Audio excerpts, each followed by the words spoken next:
Welcome to Nebraskanomics, where we help Nebraskans remove barriers to opportunity with policy research and legislative advice. I'm your host, Jim Vocal, CEO of the Platte INSTITUTE, a Nebraska-based think tank promoting policies that make it easier to get a good job, start a business, and help Nebraskans keep more of what they earn. If you want more economic freedom in Nebraska, then let's get started.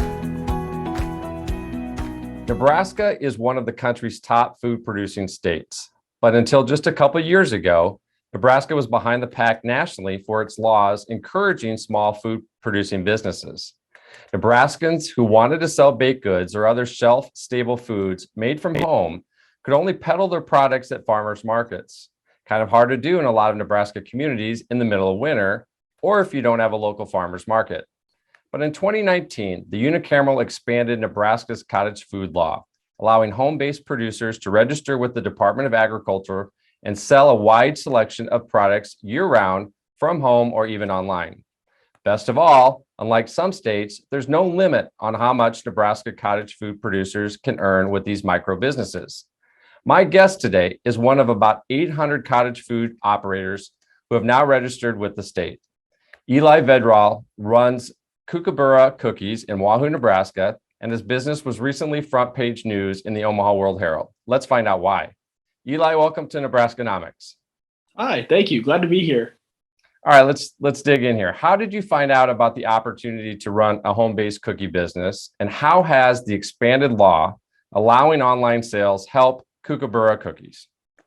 Yeah, so the thing is, I really knew nothing about running a cottage food business until I decided, like, hey, I'm going to try to go to a few farmers markets. And I almost had to work backwards, figuring out, like, I want to do this to what are the rules and regulations about it. And it was awesome to find out how much I was able to do. And then to answer your second part of your question, the expanded law has really just allowed my business to be more than just a farmer's market business. Like I'm able to operate year round. I'm able to have a website and take online sales.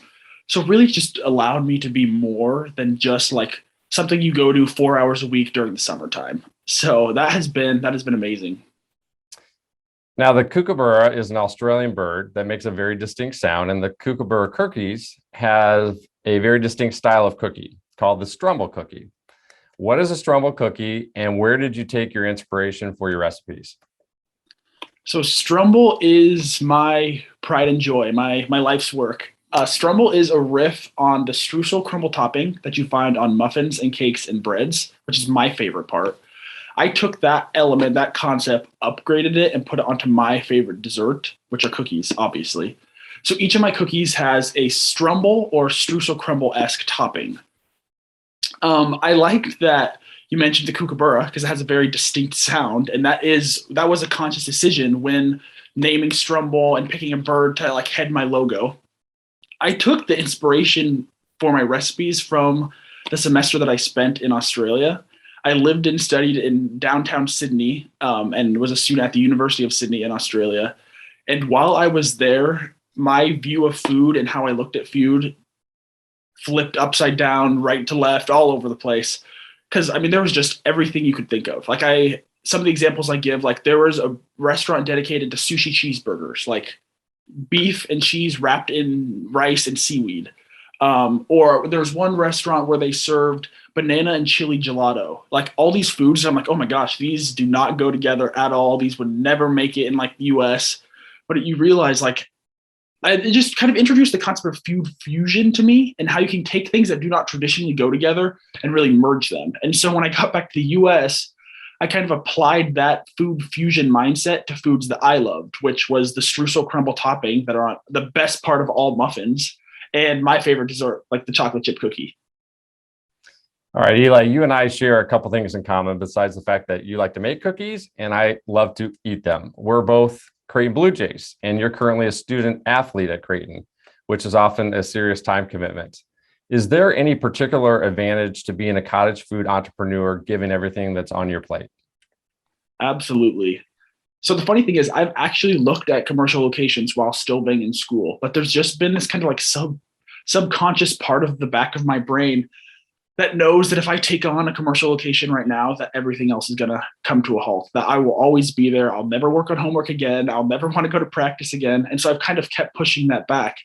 And for what you just mentioned, allowing Kookaburra to exist as a cottage food bakery while I'm still in school has been everything for me, because my family's been great about it. I mean, like, I'm in my home and there's a shelf of our pantry that's dedicated just to me. There's a freezer in our garage that's dedicated just for me. Like, I have a closet with all my packaging supplies, and it's still like, it's right down the hall from where I sleep. So I'm still able to do my schoolwork and go to practice and then come home and work. And I'm like, in a storefront, you need to staff it and you need to have consistent hours for your customers. And right now that is not the case at all. I mean, a lot of times I'm baking at 6 a.m. or just last week with the rush of orders from the World Herald article, I was baking at 3 a.m. And that would not really be a viable option if I had a commercial location. But because I'm able to operate out of my home, I can have a lot more flexibility in my schedule. Sounds like you plan to also grow Kookaburra Cookies into a larger business with the storefront or commercial kitchen operation at some point. But right now it's operating out of your home kitchen in Wahoo, like you just described. What has it meant to you to have that option of starting small and scoping out the market for your business under the cottage food law? What a lot of people don't know about Kookaburra is that when I started it, I did not have this long-term vision that I do now. I really started it during COVID summer. I was asking around trying to find work anywhere. So I went to my aunt, who is actually an entrepreneur in Lincoln.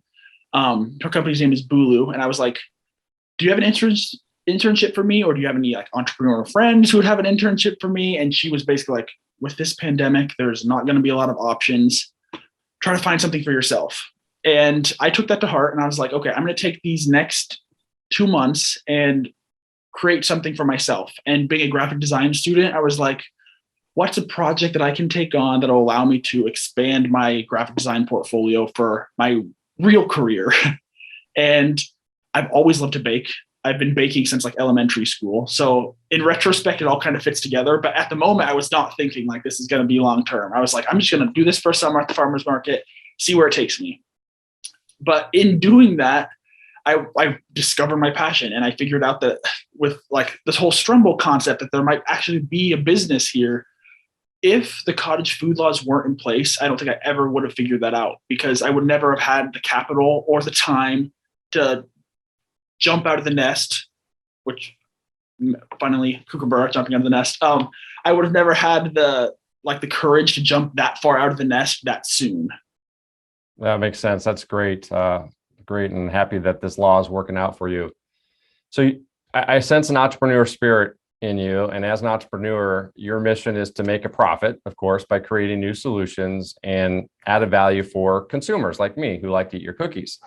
I think it's easy for people sometimes to overlook things like cookies as a way of building a business, but Kookaburra Cookies is definitely in a gourmet segment.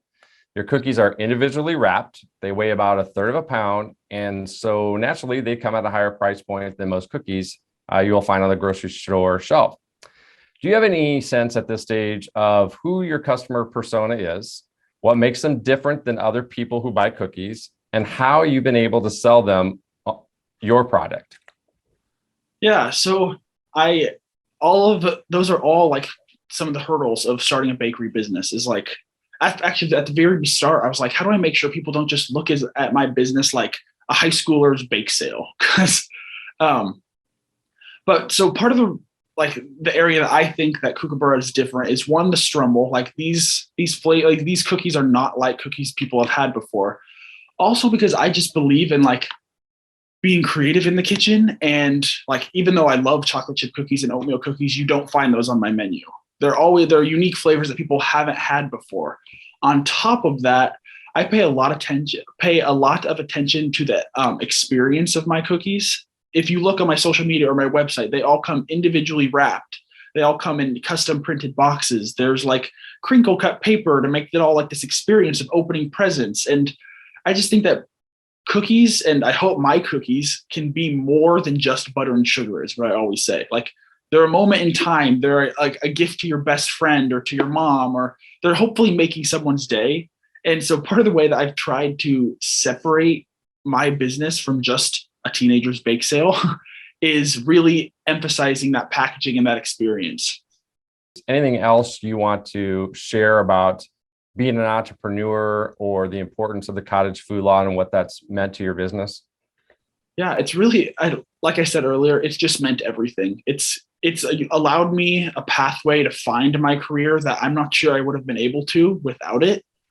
And so my advice to all other entrepreneurs is just always to just show up and try and see what happens. And that's pretty much what I did that first summer. I had no idea what I was doing, but I was just going to follow my passions and see what happened. And with this cottage food situation that we have in Nebraska, we're able to do that. Well, I'm glad the Platte Institute was part of that legislative process. As we said at the outset of this conversation, we have over 800 now cottage food entrepreneurs like you, and that law has been very meaningful for business and people just like you. Eli, where can our listeners find you if they'd like to try the Kookaburra cookies? They can order online anytime at kookaburracookies.com. I also really encourage customers or just followers to check out my Instagram page, which is at Kookaburra Cookies. That's where I'll post specials and little tidbits and secret tips that you can't get on the website. So yeah, you can order online at kookaburracookies.com or follow me at Kookaburra Cookies on social media. Eli Vedral of Kookaburra Cookies, congratulations on your success so far. We wish you all the best and appreciate you joining us today on Nebraskanomics. Thank you. Thank you so much for having me. It's been fun. Thank you for listening to today's episode. If you want more economic freedom in Nebraska, please visit platteinstitute.org to make a donation to help fund our research and advocacy. Or you can subscribe to our newsletter and learn about today's most important issues facing Nebraskans. It's time to stop the status quo. Let's remove economic barriers and make Nebraskans proud.